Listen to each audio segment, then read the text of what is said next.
Halo Healthy People, jumpa lagi dalam CNN Indonesia Health with Dr. Isa Broto Asmoro. Healthy People, 1000 hari pertama kehidupan dimulai sejak masa kehamilan hingga anak berusia 2 tahun. Ini adalah periode emas yang menentukan masa depan anak. Segala keputusan kecil yang kita ambil sebagai orang tua saat ini, mulai dari nutrisi, perhatian, hingga stimulasi, ternyata punya dampak besar yang tidak bisa diulang kembali. Dan hari ini kita akan bahas bagaimana atensi dan stimulasi menjadi 2 dari 3 kunci penting dalam fase ini. Dan mengapa pilihan orang tua di 1000 hari pertama kehidupan bisa membentuk masa depan sang buah hati.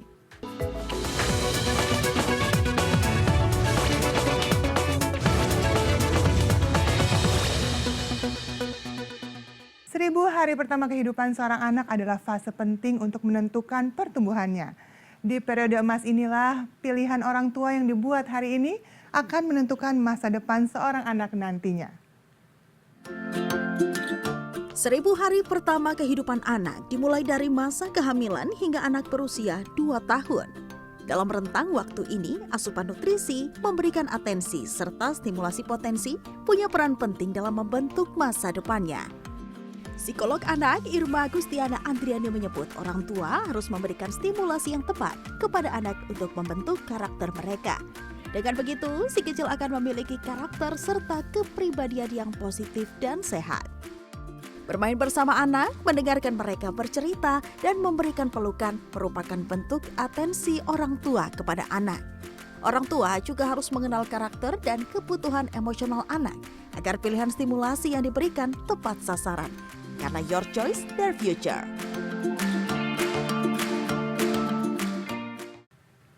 Tadi sudah kita saksikan bersama bahwa 1000 hari pertama kehidupan seorang anak adalah masa yang sangat krusial karena menjadi fondasi bagi pertumbuhan dan perkembangannya di masa depan. Nah, salah satu hal yang nggak boleh dilupakan adalah peran orang tua tentunya. Dengan memberikan atensi untuk membantu mengenali dan mengarahkan potensi anak. Kalau atensi ini diberikan dengan tepat, anak akan punya bekal untuk tumbuh sehat, percaya diri, dan siap menghadapi tantangan di masa depan. Sekarang saatnya kita bahas lebih dalam bersama narasumber kita hari ini, Irma Gustiana Andriani, psikolog anak yang sudah hadir di studio CNN Indonesia. Halo Mbak Irma, apa kabar? Baik, alhamdulillah Mbak. Alhamdulillah sehat. Alhamdulillah sehat. Selamat datang di studio CNN Indonesia. Terima kasih sudah diundang. Menarik sekali nih yang akan kita bahas hari ini nih ya, tentang atensi dan potensi di 1000 hari pertama kehidupan anak. Ya. Nah Mbak Irma, di tengah perkembangan teknologi nih ya yang semakin canggih, ya orang tua juga kan kini harus semakin kritis ya, memilah-milah informasi dan juga memberikan stimulasi dengan contoh-contoh yang tepat. Apalagi sekarang kan lagi tren banget nih ya, yang namanya teknologi artificial intelligence atau AI gitu ya. Bahkan anak-anak pun sekarang sudah bisa mengakses berbagai konten buatan AI nih ya. Misalnya sekarang lagi viral ada kucing yang lagi masak-masak tuh, dia bisa masak sendiri atau bisa melakukan berbagai pekerjaan manusia gitu ya. Sampai ada binatang raksasa begitu ya yang bisa jalan-jalan, terus bisa bermain dengan anak-anak begitu ya. Terus banyak sekali lah ya fenomena-fenomena yang seperti itu. Ditambah lagi media sosial itu sendiri bertebaran di sekeliling anak-anak itu. Nah Mbak Irma ini melihat kondisi seperti itu bagaimana ya? Apakah ada resiko nih terhadap perkembangan anak itu sendiri atau pertumbuhannya itu bagaimana? Karena ini kan memang terkait dengan perkembangan zaman ya, kita nggak bisa menghindari itu gitu ya. Tetapi sebagai orang tua pastinya kan kita harus lebih bijaksana ya dalam memilih dan memilah. Sudah pasti sebenarnya ketika anak terlalu banyak mengkonsumsi konten-konten seperti itu, banyak sekali yang terdampak secara pertumbuhan dan perkembangannya nih Mbak. Yang pertama sudah pasti overstimulasi gitu ya, yang terkait dengan bagaimana konten itu yang begitu cepat, visualisasinya juga sangat cepat gitu ya, repetitif. Nah itu juga akan mempengaruhi. Kemudian anak-anak ini juga bisa terindikasi adanya penurunan fokus atau perhatian. Karena kalau terlalu sering melihat konten tersebut dengan durasi singkat-singkat, anak jadi struggling ketika dia belajar sesuatu dengan durasi yang panjang. Kemudian yang juga sering kali terpengaruh adalah preferensi terhadap konten. Ya, jadi mungkin kalau terlalu sering si anak akan lebih memilih nih, lebih prefer yang absurd gitu kan dibanding yang konten-konten edukatif I kan. see. Dan yang terakhir paling sering banget terjadi itu adalah adanya gangguan secara emosional ya.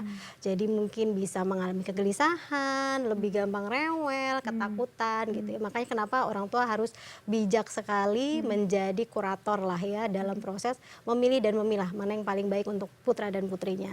Oh, Gitu. wow. Ternyata banyak sekali Banyak, dampak yang bisa betul, terjadi begitu ya. betul. Lalu sebagai orang tua sendiri apa nih yang bisa kita lakukan terhadap anak-anak ini? Yang pasti kita perlu sekali untuk melihat artinya konten mana yang paling sesuai dengan anak, membatasi aktivitas layar, lalu kemudian kita juga perlu mengenali nih bakat-bakat alaminya apa sih gitu kan, sehingga ketika kita tahu bakat alaminya apa, keunikannya apa, kita jadi jauh lebih bisa mendorong anak berkreasi dan produktif iya. daripada lebih banyak aktif di Gadget. gadget. Oh, begitu ya. gitu. Jadi kita yang justru menyediakan. Benar, betul. Tadi sudah disebutkan begitu ya, 1000 hari pertama kehidupan seorang anak. Ini kan disebut sebagai periode emas atau golden age Betul. nih ya. Periode di mana ini sangat penting bagi si anak itu sendiri.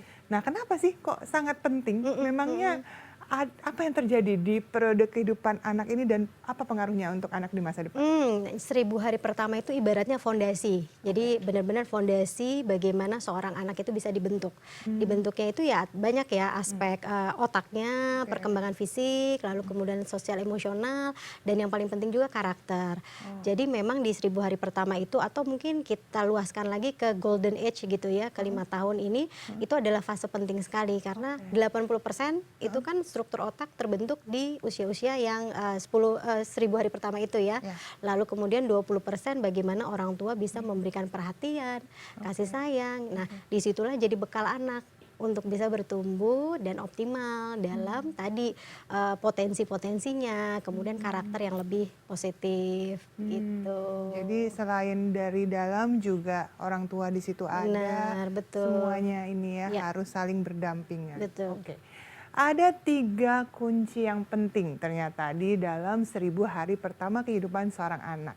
Nah, mungkin bisa dijelaskan apa aja nih 3 kuncinya yang harus diketahui oleh healthy people, khususnya bagi para orang tua. Dan kenapa sih ketiga kunci itu harus dipenuhi? Namanya juga kunci ya, harus kita buka dulu dong. Benar.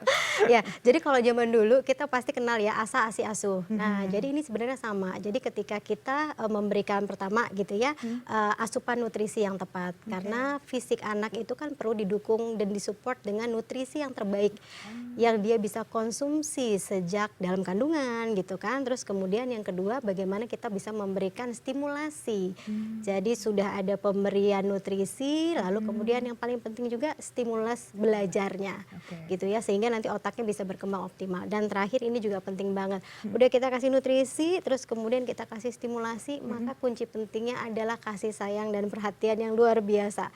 Nah, 3 hal ini ibaratnya kalau kita berikan secara simultan dan konsisten, setiap anak itu bisa tumbuh dengan sangat baik dan sehat.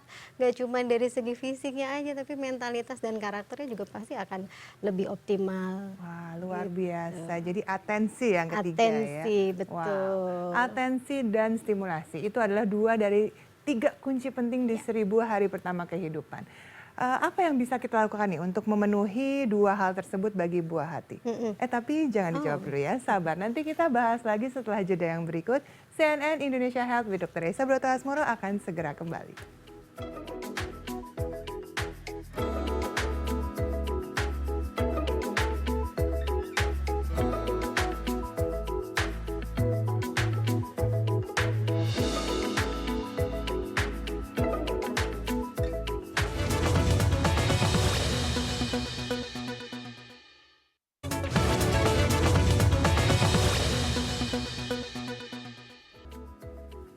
Healthy People kembali lagi di CNN Indonesia Health with Dr. Esa Broto Asmoro. Kita masih bahas tentang pentingnya 1000 hari pertama kehidupan seorang anak atau yang disebut periode emas nih. Masih bersama psikolog anak Irma Gustiana Adriani. Nah, atensi dan stimulasi adalah 2 dari 3 kunci penting nih dalam 1000 hari pertama kehidupan seorang anak. Sebuah masa yang hanya terjadi sekali dan tak terulang. Nah, Mbak Irma, bisa dijelaskan nih, mengapa atensi atau perhatian orang tua itu begitu krusial dalam periode emas 1000 hari ini? Dan dalam konteks ini, bagaimana setiap pilihan orang tua seperti memilih untuk hadir, mendengarkan, memberi waktu, itu tuh dapat berpengaruh sangat penting gitu ya untuk tumbuh kembang anak secara jangka panjang. Iya. Kalau anak di usia 0 sampai 2 tahun itu kan kemampuan untuk bisa berkomunikasinya masih terbatas ya. Oh iya. Sehingga memang dukungan dari signifikan yang di luar dirinya itu dibutuhkan. Nah, maka yang harus diberikan orang tua memang salah satu yang penting sekali adalah atensi, memberikan perhatian. Jadi sifatnya itu ada responsif terhadap apa sih sebenarnya yang dibutuhkan oleh si anak. Dan itu kita bisa melakukannya dengan banyak hal sebenarnya ya, dengan bermain sebenarnya gitu ya, mengajak dia berkomunikasi walaupun tampaknya mungkin belum bisa mendengarkan gitu ya, tapi itu adalah salah satu bentuk atensi kita gitu. Nah, anak kalau sejak kecil itu merasa diperhatikan, ada atensi yang lebih dari orang tuanya, maka nanti akan muncul perasaan aman. Oh gitu. Rasa aman itu bekal dia nanti sepanjang dia hidup karena dia percaya gitu ya bahwa dirinya ini akan selalu diberikan perhatian.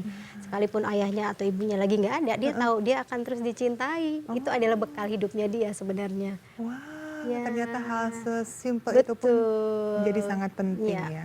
Wah, jadi bagaimana nih orang tua nih bisa memenuhi kebutuhan tersebut? Komunikasi seperti apa nih yang bisa dilakukan antara orang tua dengan anak di 1000 hari pertama kehidupannya? Banyak sekali tentunya ya contoh-contoh yang bisa Betul, betul. dipraktekkan ya. Sentuhan fisik udah pasti gitu oke. ya, itu harus kita berikan kepada anak ya. Terus kemudian pada saat kita sedang bersama anak, main sama anak ya, walaupun dia umurnya baru 1 bulan 2 bulan, main itu adalah salah satu sumber dia untuk belajar banyak hal ya. Terus kemudian memang yang paling penting juga anak kalau sudah bisa diajak komunikasi ya harus ada eye level gitu ya. Anak akan terasa lebih dihargai keberadaannya ya. Terus kemudian cara lain adalah memahami sinyal yang ditunjukkan sama anak gitu ya. Jadi kalau anaknya lagi rewel ya kasih perhatian, atensi gitu, jangan dibiarin gitu kan. Nah, itu akan membuat dia jadinya cemas gitu ya. Jadi pada intinya apapun yang kita bisa lakukan pada anak di usia 1000 hari pertama itu akan membantu dia untuk lebih merasa senang, tenang, aman dan bahagia sebagai individu. Oke, jadi ternyata dari bermain, Ya, sentuhan pun betul. sesederhana itu pun Ya.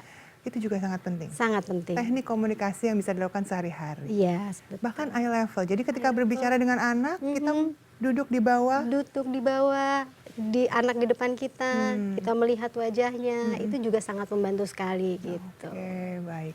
Nah, satu lagi, kunci penting di 1000 hari pertama kehidupan anak, yaitu stimulasi atau potensi. Nah, seperti apa nih stimulasi yang dimaksud dan kenapa stimulasi ini penting dalam pertumbuhan anak tersebut? Ini kita akan bicara soal potensi anak dulu ya, Mbak Raisa, karena anak itu kan secara kecerdasannya dia multi talenta. Iya. Setiap anak itu unik dan berbeda dengan potensinya masing-masing. Nah, tugas orang tua adalah bagaimana memberikan stimulasi yang sesuai dengan potensi alami anak. Nah, yang bisa kita lakukan banyak nih. Kita kasih kesempatan dia buat eksplorasi. Ya, jadi diberikan ruang yang cukup bebas gitu ya, tapi tetap aman ya, tetap aman sehingga anak ini bisa mengeksplor bakat-bakat alaminya apa, potensi alaminya apa. Kedua, kita bisa berikan fasilitas semampunya kita. Fasilitas itu bisa beragam ya, kesempatan, terus kemudian mungkin ada tambahan misalnya ekskul, kursus tertentu di usia-usia balita ya. Itu juga salah satu bagian penting sekali. Kemudian yang paling penting adalah juga orang tuanya tuh peka dalam mengamati sebetulnya si anak ini punya potensi alami apa gitu, sehingga kalau itu berkembang sesuai dengan potensinya, maka ini yang nanti jadi modalitas dia. Dia lebih percaya diri pastinya gitu ya, dan karakternya pasti lebih positif. Oke, jadi Gitu. memberikan kesempatan yang lebih Eksplorasi, banyak. betul. Apakah lebih baik untuk fokus ke satu dulu, dicoba dulu lebih lama, ataukah memberikan kesempatan, oke hari ini mencoba hal ini, besok mencoba Ya. yang itu? Yang paling penting adalah peka terhadap kebiasaan anak. Oh. Karena kalau anak yang punya potensi di satu bakat tertentu, bidang tertentu, itu biasanya kecenderungannya akan mengulang. Oh, gitu. Misal nih si anaknya suka banget gambar. Nah itu kan biasanya tersembunyi dari kebiasaan harian. Mungkin dia akan lebih seneng coret-coret. Nah Iya, iya. disitulah kepekaan orang tua, oh ternyata anak saya ini senengnya gambar ya. Oh anak saya ini senengnya storytelling, cerita gitu Iya, ya. iya, iya. Oh anaknya seneng bergerak. Nah orang tua bisa melihat itu sebagai sebuah sinyal bahwa jangan-jangan bakatnya di sini. Nah, kita kasih nih stimulus tambahan. Kalau kita misalnya bisa menyediakan, itu sangat baik. Tapi kalau kita butuh bantuan yang lebih profesional, ya kita mungkin membutuhkan yang lain. Nah, cobakan dulu apa yang paling sering dia lakukan. Kalau misalnya ternyata dia ada bakat lain, ya nggak ada masalah. Kita cobakan lagi gitu. Tapi banyak orang tua nih yang masih bingung nih Mbak. Kadang-kadang ngelihat anak coret-coret ini kan kayaknya kurang bermanfaat ya. Lebih baik anak itu kayaknya diajarin hitung-hitungan deh, Iya, akademis deh iya, gitu. iya, iya. Apakah lebih baik ke les yang lebih bermanfaat ya buat sekolahnya? Nah, kalau melihat hal tersebut gimana Ya, Mbak? karena gini, mungkin konsepnya adalah akademik ya. Iya. Jadi ketika itu core-nya adalah akademik, maka seringkali menyisihkan hal-hal yang sebenarnya mungkin yang non akademis tapi adalah base potensi Itu dasarnya. yang disebut sebagai menggali potensi. Betul. Tugas kita menggali mana yang paling sesuai dengan bakatnya dia. Karena belum tentu dia sebenarnya di matematika, tapi bisa jadi mungkin di seni atau mungkin di olahraga. Karena pada intinya adalah ketika kita berusaha menggali potensi itu akan ada sense mastering ya. Jadi kayak anaknya merasa, oh saya bisa nih. Rasa saya bisa itu modal buat dia bertahan hidup sebenarnya. Gitu ya. Iya, betul. Jadi dia lebih percaya diri mungkin jadinya di Betul, sekolah. bener. Nanti akan berpengaruh sama nilai akademis. Oh, Karena rasa wow. percaya diri itu membangun rasa apa ya, dia jadi tangguh kan. Nanti akan berdampak pada ketekunan. Eskalasinya nanti nilainya juga akan bisa. Jadi percaya diri juga, Betul. jadi suka ke sekolah juga gitu ya. Gitu. Oh wow, luar biasa. Baik, lalu apa nih yang harus dilakukan oleh orang tua nih ya untuk mengembangkan si potensi anak ini? Tapi kita masih ada satu hal lagi yang akan kita bahas setelah jeda. Tetap di CNN Health with Dr. Reza Broto Asmoro.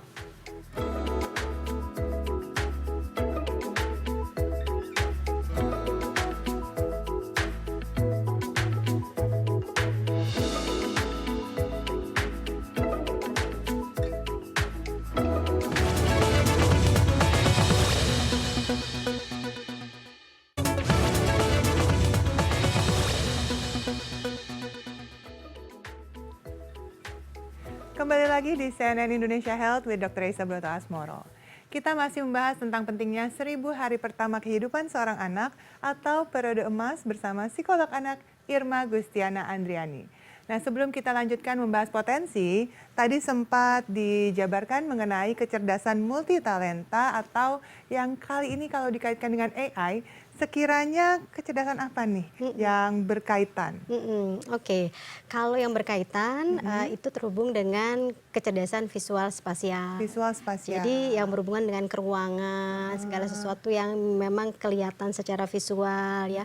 Anak-anak yang memiliki kecerdasan alami ini itu biasanya sangat senang sekali dengan sesuatu yang bergerak, motion ya. Terus kemudian ada visualisasinya, entah itu bentuknya warna-warni, grafis, dan kemudian biasanya juga audionya juga sangat baik sekali gitu. Jadi anak-anak seperti ini kalau orang tuanya melihat nih Mbak Reza, misalnya kok kayaknya seneng banget ya sama hal-hal yang berhubungan dengan game. Nah, itu. Terus kemudian konten-konten tertentu yang visualisasinya itu menarik. Nah, kita jadi orang tua tuh harus peka. Ya. Jadi jangan diomel-omelin dulu. Nah itu, biasanya orang tua tuh kalau udah anak-anak, ini main game Iya, terus ya, betul. nonton konten-konten terus Iya, ya. benar. Gitu Jadi ya. siapa tahu sebenarnya si anak itu memang memiliki kecerdasan visual spasial gitu di ya. bidang tersebut. Di bidang tersebut. Nah, kemudian salah satunya juga anak-anak seperti ini gampang banget mengingat tempat. Oh, gitu. Jadi kalau kita ajak kemana-mana, Iya, iya, iya. anak-anak yang seneng visual spasial ini itu bisa mengingat tempat, warna, tema-tema gitu ya. Jadi yang semuanya bisa dilihat secara kasat mata. Nah, jadi orang tuanya harus banget mengarahkan. Jadi kan orang tuanya sudah memberikan atensi nih, Iya. perhatian kan kepada anak, lalu berikutnya adalah menggali itu Potensinya di bidang potensinya. itu. Nah, bisa difasilitasi seharusnya gitu ya. Mungkin bisa mengikuti kursus tertentu yang berhubungannya dengan coding misalnya. Zaman sekarang sudah banyak nih ya. Betul, coding. betul. Kemudian desain, Ya. animasi, Oh, iya. itu juga bisa. Lalu kemudian yang terhubung dengan aktivitas kalau nanti kan bisa jadi arsitek gitu atau ya. robotik. Robotik gitu ya. Itu kita dari kecil kita sudah berikan tuh stimulasinya ya. Atensinya kita perhatian sama potensi dasarnya, kita gali juga, terus kemudian kita stimulasi mana yang paling tepat. Nah, itu nanti anak sesuai nih potensi dan dia merasa kompeten. Nah, itu yang nanti jadi modal dia lebih percaya diri. Oh, jadi dari sesuatu yang mungkin awalnya kita pandang ini sesuatu yang apakah ini Iya. termasuk hal yang negatif gitu ya, Betul. bisa menjadi suatu hal yang Lebih positif, betul. Bisa jadi ini potensi sesuatu yang besar, apalagi di Betul. era teknologi saat Teknologi, ini. benar. Di era digital, Ya, betul. bisa menjadi satu lapangan pekerjaan Betul. di masa depan untuk anak ini ya, Betul, suatu betul, hari nanti. betul. Wah, luar biasa. Oke, baiklah. Kalau begitu kita lanjutkan lagi dengan pembahasan seputar potensi nih ya, Mbak Irma ya. Nah, ketika orang tua ini kan sudah tahu nih, ini potensi anak saya di bidang tertentu gitu ya. Lalu apa saja nih yang harus dilakukan oleh orang tua ini untuk membantu mengarahkan mereka untuk mengembangkan potensinya. Kalau tadi kan salah satu contohnya, saya udah tahu nih potensinya, saya arahkan untuk kursus ini itu gitu. Nah, sebenarnya apakah memang semua orang tua harus menjalani hal seperti itu? Pada intinya ketika kita mau mengembangkan potensi anak, itu kan lihat lagi, tadi ada kuncian yang lain kan. Kuncian lain adalah kasih dia nutrisi, gitu kan. Nutrisi itu akan memaksimalkan potensi juga.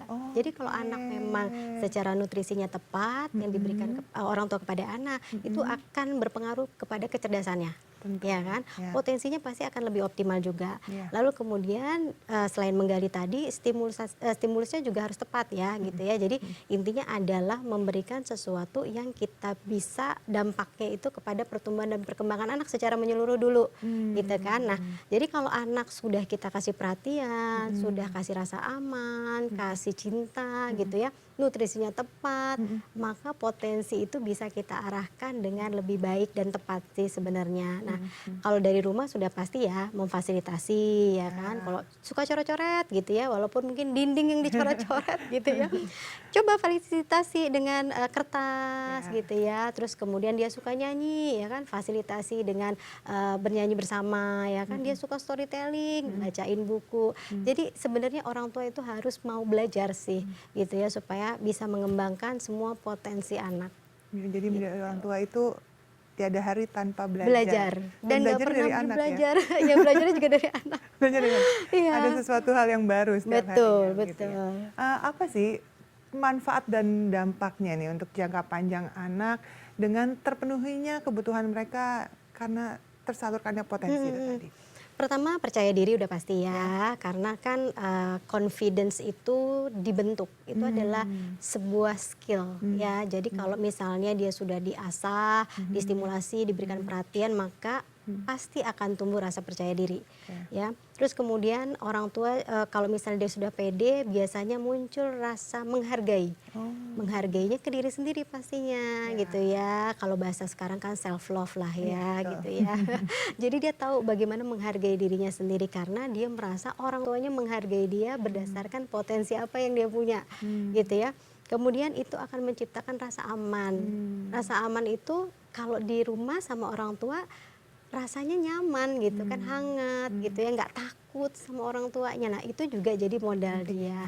Terus kemudian pastinya sesudah itu akan mempengaruhi percaya diri dia di bidang-bidang yang lain. Sosialnya juga baik biasanya, emosinya juga lebih stabil, karakternya nanti akan lebih positif. Karena sejatinya masa depan anak bukanlah sebuah kebetulan dan tidak terbentuk dari satu keputusan besar, melainkan dari jutaan pilihan kecil yang diambil dengan cinta dan kesadaran setiap hari. Terutama di 1000 hari pertama kehidupan.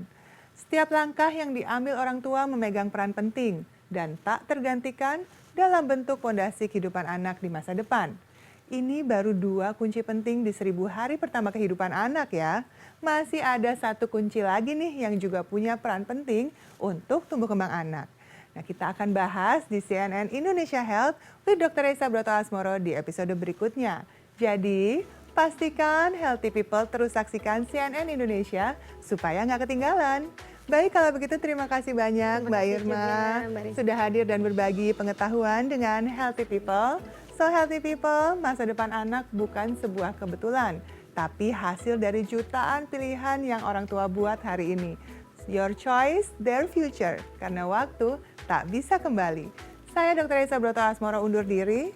Healthy People, Happy Life. Sampai jumpa.